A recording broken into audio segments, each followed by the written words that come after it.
Welcome to ISCS, Indian School of Comprehensive Studies. ISCS Online, the YouTube channel of ISCS presents English with Kedar Sir for CET, SSC, Bank, CDS, Air Force, MAT, CLAT, and all other competitive examinations where English is required. दोस्तों good morning. चलिए शुरू करते हैं आज का practice session CGL tier 2 को ध्यान में रखते हुए। दोस्तों आज का क्वेश्चन अगेन 20 क्वेश्चंस हैं और इसमें बहुत सारी वेराइटीज़ है, बहुत सारे इडियम्स हैं, फ्रेजेस हैं, वन वर्ड सब्स्टिट्यूशन है, कॉमन एरर है। दोस्तों चलिए शुरू करते हैं आज का पहला सवाल कॉमन एरर से है। The prices of tomatoes has soared up to 65 to 70 rupees per kg in many parts of the country. तो दोस्तों इसमें हमें फाइंड आउट करना है कि किस सेक्शन में एरर है या फिर एरर नहीं है। अगर एरर नहीं है तो नो एरर आंसर होगा और नहीं तो we need to find out the error. तो दोस्तों देखते हैं नो एरर पहले ऑप्शन में है, दूसरा में सोर्ड अप, तीसरा में the prices of tomatoes has और चौथा है in many parts of the country. दोस्तों इस तरीके के क्वेश्चन अब पूछे जाने लगे हैं जिसमें एक सेट ट्रेंड नहीं है। अगर पहले कॉमन एरर है तो तुरंत उसके बाद आ जाता है एंटोनिम्स, फिर आ जाता है सिनोनिम्स, फिर आ जाता है वन वर्ड सब्स्टिट्यूशन, फिर कॉमन एरर आ जाता है। दोस्तों तो उसी तरीके और उसी सिस्टम को ध्यान में रखते हुए मैंने आज का क्वेश्चन फ्रेम किया है। तो देखते हैं दोस्तों इस क्वेश्चन में कहाँ पे एरर है। तो the prices of tomatoes has soared up to, हम लोग देखते हैं इतने पहले सेक्शन में कहाँ पे प्रॉब्लम है। तो देखिए दोस्तों the prices of tomatoes, the prices उसके बाद ऑफ है, उसके बाद टोमेटोज है। दोस्तों तो आपको पता होगा noun plus of plus noun के बाद जो वर्ब होता है ये वर्ब नाउन के हिसाब से होता है। अगर ऑफ से पहले वाला नाउन प्लूरल है तो वर्ब भी प्लूरल होगा, अगर सिंगुलर है तो सिंगुलर होगा। दोस्तों तो प्राइसेस जो है ये प्लूरल है तो यही डिटरमाइन करेगा कि यहाँ पे वर्ब क्या होगा। दोस्तों तो प्राइसेस प्लूरल है तो वर्ब भी प्लूरल होगा, यानी कि हैज के जगह हैव लग जाएगा। तो गलती हमें मिल गया, the prices of tomatoes has के जगह हैव होगा। तो तीसरा नंबर जो होगा वो आंसर होगा the prices of tomatoes has, यहाँ पे हैज को हम लोग हैव से रिप्लेस करेंगे, राइट। तो answer would be option number 3। Now look at question number 2 again from common error.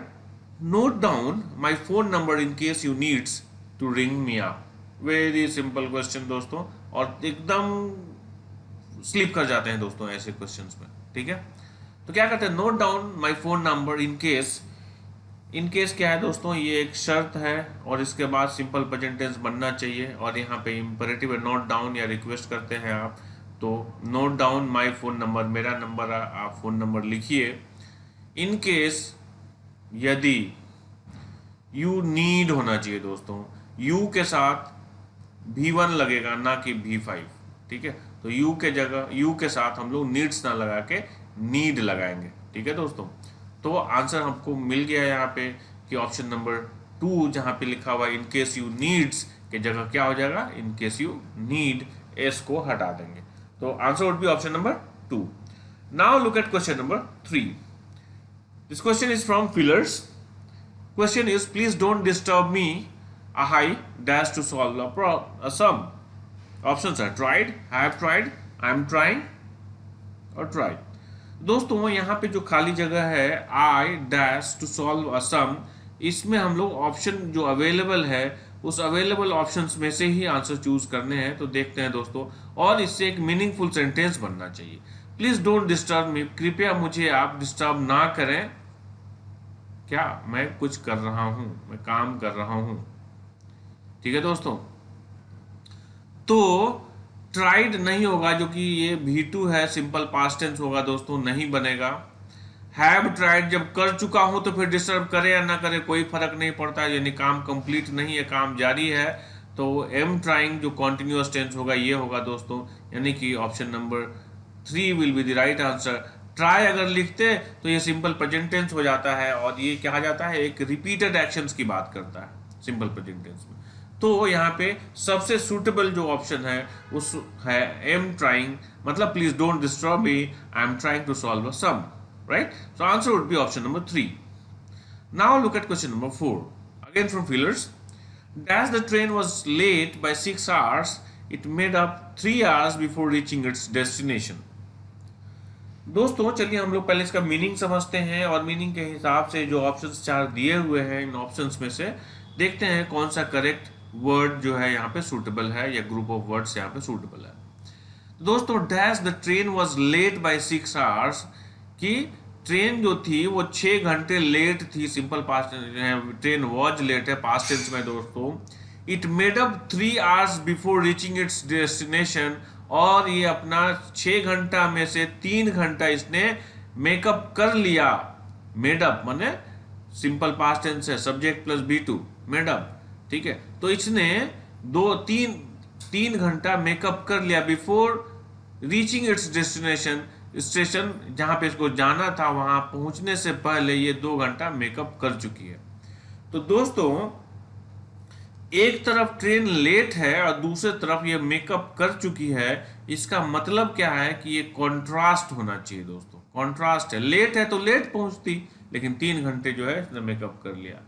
तो इनकेस यहाँ पे लगेगा नहीं, ऑल दो लगेगा, चूंकि इसलिए लगेगा दोस्तों चूंकि ऑल दो या दो का इस्तेमाल हम लोग क्या करते हैं, कॉन्ट्रास्ट में करते हैं। बिकॉज यहाँ पे कॉज एंड इफेक्ट रिलेशनशिप नहीं है, नहीं लगेगा। इन स्पाइट ऑफ के बावजूद नहीं लगेगा दोस्तों। तो यहां पे क्या होगा कि ऑल दो या दो, यानी कि option number 2 will be the right answer. Although the train was late by 6 hours, it made up 3 hours before reaching its destination. Now look at question number 5. Again from fillers, you must apologize dash the punishment. अब दोस्तों देखते हैं इसमें options क्या क्या available हैं। To escape, escapes, escaping, escape। तो दोस्तों यू मस्ट अपोलोजाइज, आपको अपोलोजाइज यानी कि गलती स्वीकार कर लेनी चाहिए, माफी मांगनी चाहिए, और जरूर मांगनी चाहिए। डैश द पनिशमेंट, यानी कि टू escape द पनिशमेंट या escapes द पनिशमेंट। तो दोस्तों escapes द पनिशमेंट होगा नहीं, escaping द पनिशमेंट होगा नहीं, escape simple present tense B1 लगेगा नहीं दोस्तों। तो हम लोग इन्फिनिटिव लगाते हैं अगर हम जो पहला जो वर्ब है उस वर्ब का अगर हम मोटिव दिखाते हैं, ठीक है दोस्तों, कि इस वर्ब का मोटिव क्या है, आगे करना क्या चाहता है दोस्तों, तो हम लोग इन्फिनिटिव का इस्तेमाल करते हैं। तो you must apologize to escape the punishment, यानी कि पनिशमेंट से अगर बचना है तो आपको अपनी गलती जरूर स्वीकार कर लेनी चाहिए, ठीक है दोस्तों। So answer would be option number 1 to escape, right. अगर कुछ लोगों का ये होगा कि सर अपोलोजाइज के साथ हम रिफ्लेक्सिव प्रोनाउन लगाते हैं, हाँ लगाते हैं दोस्तों, लेकिन यहाँ पे ऑप्शन में नहीं है, ठीक है, और उसके पास इन्फिनिटिव है, तो इन्फिनिटिव के बाद हमको वहां पे इतना अर्जेंट जरूरी भी नहीं है कि हम लोग वहां पे क्या लगाएं, रिफ्लेक्सिव प्रोनाउन लगाएं, राइट। तो answer would be option number 1। Now look at question number 6। दोस्तों ये सॉरी कॉमन एरर नहीं है दोस्तों, यहाँ पे हमने कुछ ये वीवी फिलर से है ये दोस्तों। Do not meddle the affairs of others. Options are in, from, at या टू। तो दोस्तों पहले जान लीजिए कि मेडल का मतलब होता क्या है। इस मेडल का मतलब होता है इंटरफेयर करना, अनवांटेड इंटरफेरेंस, ठीक है दोस्तों। क्या कहते हैं, अनवांटेड इंटरफेरेंस, मतलब बिना मतलब का अपना इसमें टांग अड़ाना, पोकिंग नोज कहता है, मतलब नाक लड़ाना, ये करना, ये क्या कहलाता है, मेडल कहलाता है। मतलब अड़ंगा लगाना, इंटरफेयर करना, मतलब कि आप अपना मंतव्य देते हैं, अपना ओपिनियन देते हैं, दूसरे के काम में टांग अड़ाते हैं, इसको कहते हैं मेडल। और इसके साथ इन प्रीपोजिशन लगाया जाता है दोस्तों। क्या लगाते हैं, इन प्रीपोजिशन होता है। मेडल इन का मतलब होता है कि अनवांटेड इंटरफेरेंस करना, ठीक है। तो answer would be option number 1। Now look at question number 7 again from feelers. Only dash girls were present in the class today. Several of, many, a few या लॉट ऑफ। दोस्तों ये चार जो option है इसमें से कौन सा बेहतर ऑप्शन है जो कि इस सेंटेंस को मीनिंगफुल बनाएगा? तो the only several of girls. देखिए दोस्तों, जब ओनली लगा है तो सिर्फ जब लगा है तो बहुत सारा नहीं होगा, तो कम होना चाहिए। तो सेवरल भी नहीं होगा, मेनी भी नहीं होगा, और अ लॉट ऑफ भी नहीं होगा। तो अ फ्यू मैंने क्या होगा? ओनली कुछ, सिर्फ कुछ लड़कियां, ठीक है दोस्तों। तो अ फ्यू के साथ प्लूरल नंबर लगता है, प्लूरल वर्ब नाउन लगता है, तो अ फ्यू गर्ल्स यानी कि सही होगा option number 3। Only a few girls were present in the class today. केवल कुछ ही लड़कियां क्लास में आज उपस्थित थी, राइट। तो answer would be option number 3। Now look at question number 8। Synonyms निकालना है दोस्तों, यानी कि सिमिलर मीनिंग वाला वर्ड्स देखना है। ऑफेंड। दोस्तों ऑफेंड का मतलब क्या होता है? ऑफेंड का मतलब होता है किसी को हार्म करना या गुस्सा करना, ठीक है दोस्तों, किसी पर गुस्सा करना ऑफेंड करते हैं, ठीक है। तो इसको कहते हैं हम लोग, गुस्सा दिला भी देते हैं, एनॉय करते हैं, उनको इरिटेट करते हैं आप उनको, ठीक है, उसको क्या कहते हैं? ऑफेंड करते हैं। तो इसका सिमिलर मीनिंग असिस्ट करना नहीं होगा दोस्तों। असिस्ट का मतलब सहायता करना, एड का मतलब भी सहायता करना, एनॉय का मतलब गुस्सा दिलाना दोस्तों। तब भी हम देखते हैं चौथा नंबर क्या है? एस्वेज का मतलब गुस्सा शांत करना होता है। तो यहाँ गुस्सा शांत करने के लिए गुस्सा दिलाने की बात है दोस्तों। तो annoy will be the right answer, option 3 will be the answer in this case. Now look at question number 9। ये question is from one word substitution. A government run by a king और a queen. मतलब सरकार किसी राजा या रानी के द्वारा चलाया जाना क्या कहलाता है दोस्तों? I think it's very obvious question. Monarchy क्या कहलाता है? अगर कहीं पे राजा या रानी राज चलाता है तो उसे क्या कहते हैं? मोनार्की। जबकि ओलिगार्की जो होता है, ओलिगार्की होता है जो कि government run by a group of people, ठीक है दोस्तों, कि एक खास ग्रुप के लोगों के द्वारा सरकार चलाना क्या कहलाता है? ओलिगार्की। ये सिर्फ सरकार चलाने के लिए नहीं होता है दोस्तों, एक खास ग्रुप ऑफ वर्ड जो है अगर बिजनेस भी चलाता है तो ऐसे बिजनेस के सिस्टम को क्या कहते हैं? ओलिगार्की कहते हैं, ठीक है दोस्तों। एरिस्टोक्रेसी का मतलब होता है कि राजा का बेटा राजा, राजा का बेटा राजा, मतलब कोई सबसे धनाढ़ आदमी है जो कि वहां पे मैक्सिमम वेल्थ को ओन करता है, ऐसे राजशाही जिसको कहते हैं दोस्तों, राजशाही होता है उसे क्या कहते हैं? एरिस्टोक्रेसी कहते हैं, ठीक है। जबकि प्लूटोक्रेसी होता है गवर्नमेंट बाय द रिचेस्ट, ठीक है दोस्तों, गवर्नमेंट बाय द रिचेस्ट। जो सबसे अमीर लोग होते हैं उनके द्वारा गवर्नमेंट चलाना क्या कहलाता है? प्लूटोक्रेसी कहलाता है दोस्तों। ये हमेशा एग्जाम में आता है, इसको आपको रट लाना चाहिए, ठीक है दोस्तों। Now look at question number 10। Antonyms देखना है दोस्तों। कॉन्टिग्यूअस। दोस्तों कॉन्टिग्यूअस का मतलब क्या होता है? सबसे पहले हमको इस वर्ड का मीनिंग जानना बहुत जरूरी है, तभी हम लोग आगे बढ़ सकते हैं। कॉन्टिग्यूअस का मतलब होता है एक के बाद एक, लगातार, मतलब एक दूसरे का एज जो है सटा हुआ होना चाहिए, एकदम कॉन्टिन्यूअस हो, लगातार हो, ठीक है, एक के बाद एक एकदम सटा हुआ हो, ठीक है, इसको कहते हैं कॉन्टिग्यूअस। और इसका हमें एंटोनिम्स यानी कि मीनिंग जिसका उल्टा हो, अपोजिट मीनिंग वाला वर्ड ढूंढना है दोस्तों। तो कॉन्टिन्यूअस का क्या हो जाएगा? रेगुलर का क्या हो जाएगा दोस्तों? जो कॉन्टिन्यूअस नहीं हो, जो रेगुलर नहीं हो, जो इरेगुलर हो, या नॉन कॉन्टिन्यूअस हो, या सेपरेटेड हो, ठीक है। तो देखते हैं दोस्तों कॉन्टेक्चुअल। एक कॉन्टेक्चुअल करके कोई वर्ड होता नहीं है, ये कंफ्यूजन के लिए दिया गया है दोस्तों। कॉन्टैक्ट से बन गया कॉन्टेक्चुअल, ये होता नहीं ऐसा कोई वर्ड, ठीक है। कॉन्टैक्ट। नेबरिंग, नेबरिंग तो इसका सिनोनिम्स हो जाएगा दोस्तों। इसका पड़ोसी हो गया, बगल वाला, बगल वाला हो गया, पड़ोसी होगा, नेबरिंग हो गया, ये भी आंसर होगा नहीं। एडजॉइनिंग मतलब इसका जस्ट बगल वाला, एडजॉइनिंग ये भी नहीं होगा दोस्तों। सेपरेटेड, हाँ, जब दोनों अलग अलग दूरी पर हो तो क्या कहेंगे? सेपरेटेड। तो इसका एंटोनिम्स यानी कि उल्टा कॉन्टेग्यूअस का क्या हो जाएगा? Option number 4, separated. Now look at question number 11। Idioms and phrases से दोस्तों, अप इन द आर्म्स। या up in arms. Up in arms का मतलब होता है गुस्सा होना। अप इन आर्म्स का मतलब होता है गुस्सा होना दोस्तों। ठीक है, तो देखते हैं इस चार ऑप्शंस में मतलब कौन सा है जो कि इसको एक्सप्लेन करता है। टू बी एंग्री हो जाएगा दोस्तों, एकदम सही होना चाहिए गुस्सा होना, लेकिन हमारे पास चार और भी ऑप्शंस है, तीन ऑप्शंस है सॉरी, तीनों ऑप्शंस को देख लेते हैं। रूड, रूड का मतलब होता है बदतमीज, रूड हो, कठोर बोलने वाला। नर्वस, जो डरा हुआ हो, नहीं होगा। डिफेंसिव, जो कि सतर्क हो, नहीं होगा दोस्तों। तो आंसर क्या होगा? आंसर होगा option number 1, to be angry. Now look at question number 12, engulf. दोस्तों एनगल्फ का मतलब क्या होता है? एनगल्फ का मतलब होता है, एक तो आप समझते हैं निगल जाना, ठीक है, निगल जाना। कुछ खाते हैं तो निगल जाते हैं तो उसको एनगल्फ कर। दूसरा एनगल्फ होता है जैसे कि कोई पानी हो, बाढ़ का पानी हो, कोई भी सूखा, जो सूखे हुए जो जो सरफेस एरिया है उसको क्या करता है? पानी से कवर कर देता है, ढक देता है। इतना पानी बढ़ जाता है कि एरिया को ढक देता है। इसको क्या कहते हैं हम लोग? डिल्यूज भी कहते हैं, बाढ़, फ्लड कहते हैं दोस्तों, फ्लड, इनंडेट कहते हैं इसको। आप अगर समंदर की बात करें तो इसे हम गल्फ भी कहेंगे, ठीक है। तो ये सारा चीज, ये कवर भी कह सकते हैं, कवर्ड, पानी से अगर आपने कवर्ड कर दिया तो कवर्ड भी हो गया, ठीक है दोस्तों। तो ये सारी चीजें हो जाएंगी निगल जाने का मतलब। तो देखते हैं इसमें कौन सा वर्ड है जो एकदम एग्जैक्ट, चूंकि सिनोनिम्स निकालना है तो सिमिलर मीनिंग वर्ड्स कौन सा है?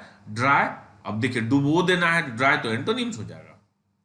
इनंडेट हो जाएगा दोस्तों, देखिए इनंडेट मैंने यहाँ ऑलरेडी लिखा हुआ है, इनंडेट हो गया, यानी कि ये आंसर हो सकता है। फिर भी हम आगे देखते हैं। देखिए हमने यहाँ पे कवर्ड लिखा है, यहाँ अनकवर है, जो एंटोनिम्स हो जाएगा। निग्लेक्ट नहीं होगा दोस्तों, निग्लेक्ट। तो answer would be option number 2, inundate. Now look at question number 3, stable. Antonyms निकालना है दोस्तों। एंटोनिम्स मतलब अपोजिट मीनिंग वर्ड निकालना। स्टेबल का मतलब हो गया स्थिर, तो जो अनिस्थिर हो, हिलने डुलने वाला हो, अशांत हो, वो होगा इसका एंटोनिम्स। टफ नहीं होगा दोस्तों, टफ का मतलब होता है क्या? कठिन। रिलायबल, भरोसेमंद नहीं होगा दोस्तों। शैकी, शैकी का मतलब होता है जो शेक करता, जो हिलता डुलता हो, स्थिर नहीं हो दोस्तों, ठीक है। तो शैकी ये आंसर हो सकता है। फिर भी हम चौथा नंबर ऑप्शन देख लेते हैं। इवन, इवन का मतलब हो गया जो इवन नंबर हो, बराबर होता है, उसे कहते हैं इवन। तो ये भी आंसर नहीं होगा, answer would be option number 3, shaky. Now look at question number 14, subside. तो सबसाइड का मतलब होता है to reduce, to reduce, to descend, नीचे करना, डिसेंड, ठीक है। टू ब्रिंग डाउन, नीचे लाना उसको, ठीक है दोस्तों। तो कम करना हो गया। कम करने का मतलब अब देखिए वर्ड अबेट, ठीक है, रिड्यूस लिख दिए हैं, ठीक है, डिमिन। देखिए तो हम लोग को इसका एंटोनिम्स निकालना है दोस्तों। एंटोनिम्स का मतलब क्या हो गया? उल्टा, अपोजिट मीनिंग वर्ड। तो एनलार्ज, देखिए रिड्यूस का मतलब क्या हो गया? घटाना। डिसेंड का मतलब नीचे करना। ब्रिंग डाउन मतलब नीचे करना। अबेट का मतलब भी घटाना, रिड्यूस करना या नीचे करना, ठीक है। तो एनलार्ज इसका उल्टा हो गया दोस्तों, बढ़ाना। डिमिनिश मतलब होता है कम करना। अबेट का मतलब मैंने ऑलरेडी लिखा हुआ, अबेट का मतलब कम करना। ईज का मतलब भी कम करना, मतलब कि परेशानी को कम करते हैं तो वो इजी हो जाता है, ईज हो जाता है दोस्तों, इसका मतलब भी कम हो गया, ठीक है दोस्तों। तो ईज हो, तो एक ही आंसर हुआ जो कि इसका एंटोनिम्स बनता है, option number 1, enlarge. Now look at question number 15, ये वन वर्ड सब्स्टिट्यूशन से है। A word form from the initial letters of other words, मतलब कि कुछ ग्रुप ऑफ वर्ड्स हैं, उनके पहले लेटर से एक लेटर तैयार होता है, उसे क्या कहते हैं दोस्तों? जिसे हम लोग क्या कहते हैं? एब्रीविएटेड फॉर्म कहते हैं। जैसे यूएसए है तो यूनाइटेड स्टेट्स ऑफ अमेरिका। तो इस यूएसए जो लिखा हुआ है उसे हम क्या कहते हैं दोस्तों? तो उसे हम कहते हैं एक्रोनिम, ठीक है, जो एब्रीविएटेड फॉर्म है। जैसे मान लीजिए इसको यूएसए, तो यूएसए में क्या हो गया? United states of America. तो यू से बन गया यूनाइटेड, एस स्टेट्स, अमेरिका ए, ठीक है दोस्तों। तो इसे क्या कहते हैं? एक्रोनिम कहते हैं। इसे क्या कहते हैं दोस्तों? एक्रोनिम कहते हैं। सो answer would be option number 4। अब जान लीजिए कि होमोनिम, स्टोपोनिम या स्यूडोनिम होता क्या है दोस्तों। होमोनिम होता है कि जिसकी स्पेलिंग या फिर प्रोनाउंसिएशन सेम हो लेकिन मीनिंग डिफरेंट हो। मतलब the word with the same और सिमिलर प्रोनाउंसिएशन और same spelling but have different meaning, इसको क्या कहते हैं, होमोनिम कहते हैं। जबकि टोपोनिम होता है दोस्तों किसी भी जगह का नाम उसके ज्योग्राफिकल जो सिग्निफिकेंस होता है उस पर बेस्ड अगर किसी का नाम रखा गया तो उसे क्या कहते हैं, टोपोनिम कहते हैं। और जबकि स्यूडोनिम होता है इसको दोस्तों फिक्टिशियस नेम भी कहते हैं। क्या कहते हैं, फिक्टिशियस नेम, फिक्टिशियस नेम। ठीक है दोस्तों, स्यूडोनिम मतलब फिक्टिशियस नेम, या नहीं जिसको पेन नेम भी कहते हैं, पेन नेम। अब इसको पेन नेम क्यों कहते हैं दोस्तों, कोई बहुत ऐसे लेखक होते हैं जो कि जो ओरिजिनल नाम होता है उस नाम से अपनी किताब नहीं लिखते हैं, कोई काल्पनिक नाम से अपनी किताब लिखते हैं, इसलिए उसके नाम को क्या कहते हैं, फिक्टिशियस नेम या पेन नेम कहा जाता है। दोस्तों एक और वर्ड होता है जिसे हम क्या कहते हैं, स्यूडोनिम कहते हैं, जिसे हम कहते हैं नॉम डिगोरी। देखिए दोस्तों इसका सिंगुलर और प्लूरल दोनों ही आता है, नॉम NOM नॉम DGUARRE। ठीक है दोस्तों, GUE होता है दोस्तों, सॉरी, GUERRE। नॉम डिगेर, नॉम डिगेर जो होता है ये सिंगुलर फॉर्म होता है दोस्तों, और इसमें जब हम एस लगा देते हैं तो ये प्लूरल हो जाता है। यानी कि जो लेखक अपना ओरिजिनल नाम से किताब नहीं लिखता है, कोई काल्पनिक नाम से किताब लिखता है, उसे क्या कहते हैं, नॉम डिगेर, नॉम डिगेर कहते हैं, right. Now look at question number 16, causing great damage और सफरिंग। हमको इसका वन वर्ड सब्स्टिट्यूशन निकालना है दोस्तों। तो कॉजिंग ग्रेट डैमेज और सफरिंग को हम क्या कहते हैं, देखिए चार ऑप्शन है, कैटास्ट्रॉफिक, स्पास्मोडिक, कैटाटोमिक और इसको कहते हैं कैज्म। तो कैटास्ट्रॉफिक का मतलब हो गया प्रलयकारी, कॉजिंग ग्रेट डैमेज। तो दोस्तों प्रलय में तो डैमेज होता ही है, सफरिंग होता ही है, तो आंसर क्या होना चाहिए, ऑप्शन नंबर 1 होना चाहिए, कैटास्ट्रॉफिक, जिसे हम एपोकैलिप्स भी कहते हैं। एपोकैलिप्स कहने का मतलब है कि जो कयामत, एपोकैलिप्स, डिजास्टर, इसी को कहते हैं, जिसे कहते हैं ना क्या, नेचुरल डिजास्टर, प्राकृतिक आपदा, आप इसे कैलामिटी कहते हैं, कैलामिटी। तो ये सारे हो गए कैटास्ट्रॉफ। स्पास्मोडिक का मतलब होता है दोस्तों इर्रेगुलर पेन, इर्रेगुलर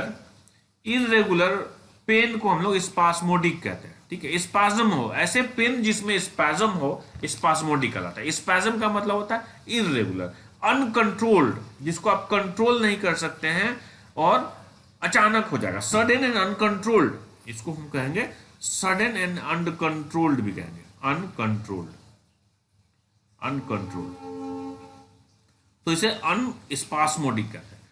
ठीक है दोस्तों, और कैटानोमिक का मतलब होता है कैटाटोनिक जो होता है दोस्तों, कैटाटोनिक होता है रिलेटेड टू सिजोफ्रेनिया, जिसको मतलब कि दिमाग का जो थॉट प्रोसेस होता है बड़ा इरेगुलर होता है, सोचता कुछ और है, बोलता कुछ और है, कभी कुछ और बोल देगा, मतलब उसको कंट्रोल नहीं होता, उसका पूरा थॉट जो है वो प्रोसेस्ड नहीं होता।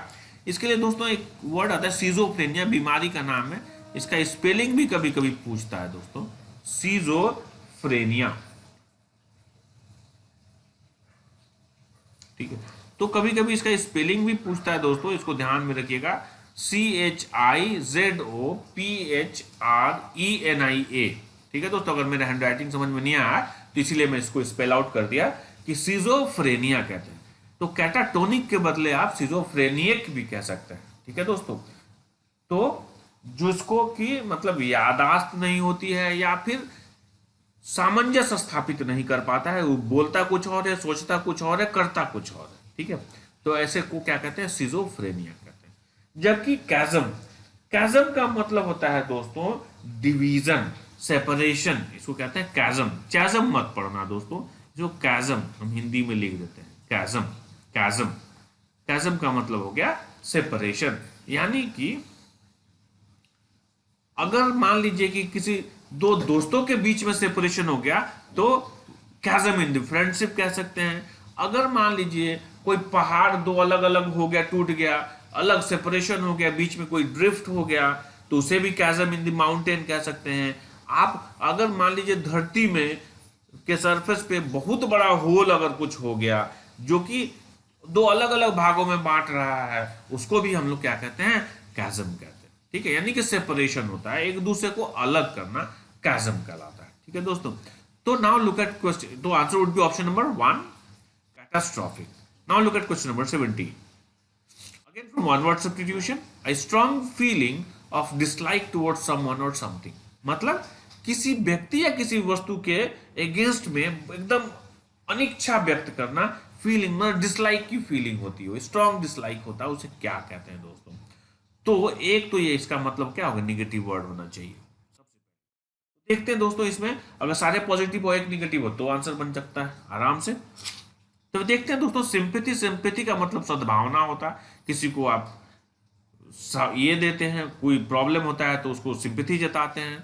ठीक है, टेलीपैथी होता है कि पहले से आपको अंदाजा हो जाता है कि ये होने वाला है, जिसको आप इंट्यूशन कहते हैं।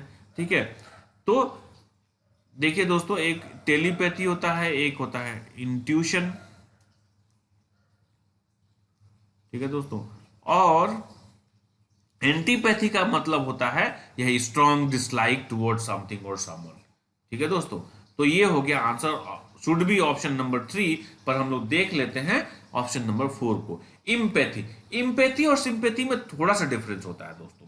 सिंपैथी होता है कि किसी के बारे में आपको काइंड फीलिंग होती है, तो उसे सिंपैथी कहते हैं, अरे बेचारा बहुत दुखी है और उसकी सहायता करनी चाहिए, तो इसे हम सिंपैथी कहते हैं। लेकिन उसके दुख को आप महसूस करते हैं, इसको अंग्रेजी में दूसरी तरीके से भी कहा जाता है putting yourself in the shoes of the person. मतलब आप उनकी जगह पे अपने आप को रखकर उसके पेन का एहसास करते हैं, that is called empathy. This very small difference but words are very important, very very very good words. तो सिंपैथी और एम्पैथी में ये अंतर हो गया दोस्तों।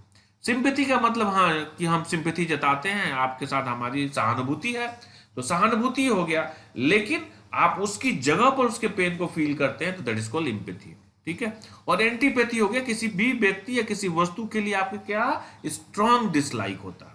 ठीक है, तो आंसर वुड बी एंटीपैथी होगा, option number 3। Now look at question number 18, to express in a unclear वे।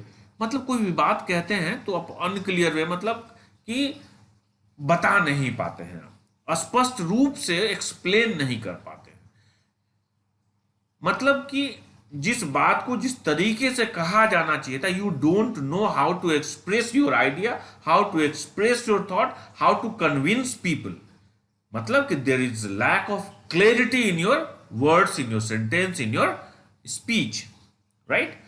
तो जिसके बातों में क्लैरिटी का अभाव हो, यानी कि बातें अनक्लियर हो, उसे हम क्या कहते हैं, तो इलोक्वेंट जो होता है दोस्तों, जिसके बातों में क्लैरिटी होती है, उसे हम इलोक्वेंट या आर्टिकुलेट कहते हैं। गार्बल्ड, दोस्तों गार्बल्ड का मतलब होता है कि जो बात कह रहा है आपको समझ में नहीं आ रही कि वो व्यक्ति कहना क्या चाहता है। ठीक है, तो इसे कहते हैं गार्बल्ड। जबकि ल्यूसिड होता है एकदम क्लियर क्रिस्टल साउंड, एकदम आप उसको सुनना चाहते हैं, ऐसा व्यक्ति जिसकी बातें आप स्पष्ट रूप से समझते हैं और सुनने में अच्छा लगता है, उसको ल्यूसिड कहते हैं, या फिर इंटेलिजिबल भी कहते हैं। इंटेलिजिबल मतलब भी होता है कि बातों को क्लैरिटी के साथ सुनना और समझने की एबिलिटी क्या कहलाता है, इंटेलिजिबल कहलाता है। तो अगर जिस व्यक्ति की बातें स्पष्ट होती हो वो क्या कहलाती है, इंटेलिजिबल कहलाती है। या बातों में क्लैरिटी हो तो ल्यूसिड, या अगर बहुत अच्छा वक्ता हो तो उसे इलोक्वेंट कहते हैं। तो यहां पे आंसर हो गया इसका निगेटिव, यानी कि क्या हो जाएगा, गार्बल्ड। जिसके बातों में क्लैरिटी नहीं हो वो क्या कहलाता है, गार्बल्ड कहलाता है। ठीक है, तो answer would be option number 2। Now look at question number 19, again from one word substitution, something happening by chance in a happy and beneficial way. मतलब कि आप वो काम करना नहीं चाह रहे थे, वो बाय चांस हो गया, मतलब कि कर कुछ और रहे थे, हो कुछ और गया, लेकिन जो हुआ है वो भी फायदेमंद है और अच्छा है, खुशी देने वाला।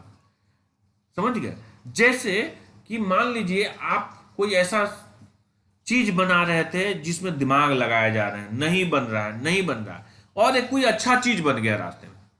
यानी कि आप किसी चीज का मतलब आविष्कार कर रहे हैं, जैसे खटिया का आविष्कार कर रहे हैं, बन गया पलंग, बहुत खुश हो गए भैया, इसको क्या कहते हैं? सेरेंडिपिटी कहते हैं। ठीक है, तो इसको क्या कहते हैं? सेरेंडिपिटी, यानी कि option 2 will be the right answer. फिर भी हम लोग ये 3 ऑप्शंस के बारे में देख लेते हैं। सेरेनिटी, सेरेनिटी का मतलब होता है, जो वर्ड आया है सीरीन से, सेरेनिटी का मतलब होता है शांति। मिस एडवेंचर, मिस एडवेंचर का मतलब है दोस्तों, एडवेंचर का मतलब समझते हैं साहसिक, और साहसिक कार्य करते समय अगर किसी तरीके का एक्सीडेंट हो गया तो उसे कहते हैं मिस एडवेंचर। एक्सीडेंट, मिसहैप, क्या कहेंगे उसको? अनलकी इवेंट, क्या कहेंगे उसको? मिसहैप कहेंगे। फोर्टिट्यूड, फोर्टिट्यूड का मतलब होता है कि किसी भी रिस्क लेने के लिए साहस होना, साहसी, ब्रेव को क्या कहते हैं? फोर्टिट्यूड कहते हैं। ठीक है, बलवान हो, ताकतवर हो, साहसी हो, क्या कहलाता है? फोर्टिट्यूड कहलाता है। सो answer would be option number 2, serendipity. Now look at question number 20, the last question of today's practice session. Again, from one word substitution, lacking in variety and interest.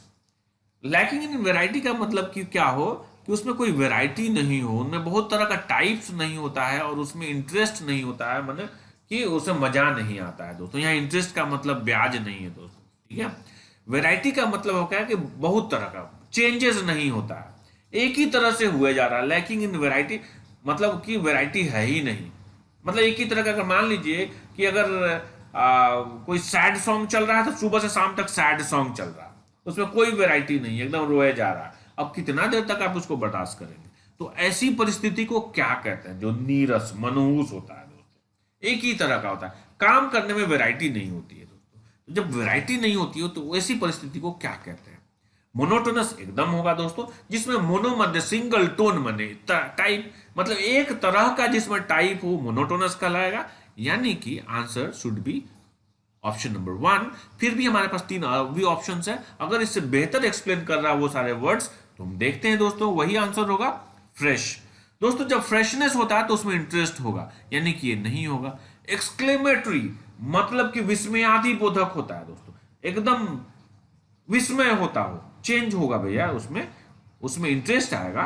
ठीक है, तो ये भी नहीं होगा। वाइब्रेंट, वाइब्रेंट मैंने क्या होगा? जिसमें हमेशा चेंज होते रहता हो, जो एक के बाद दूसरा, दूसरे के बाद तीसरा, तीसरे के बाद चौथा, जो वेरी इंटरेस्टिंग एंड वाइब्रेंट होता है, तो ये भी नहीं होगा दोस्तों। तो answer obviously would be option number 1, monotonous. तो दोस्तों आज हमने 20 सवाल की, और सारे सवाल जो हैं वो किसी न किसी एग्जाम में पूछे हुए हैं। तो दोस्तों ध्यान रहे कि ये सारे क्वेश्चंस आपके लिए बहुत ही इंपॉर्टेंट है।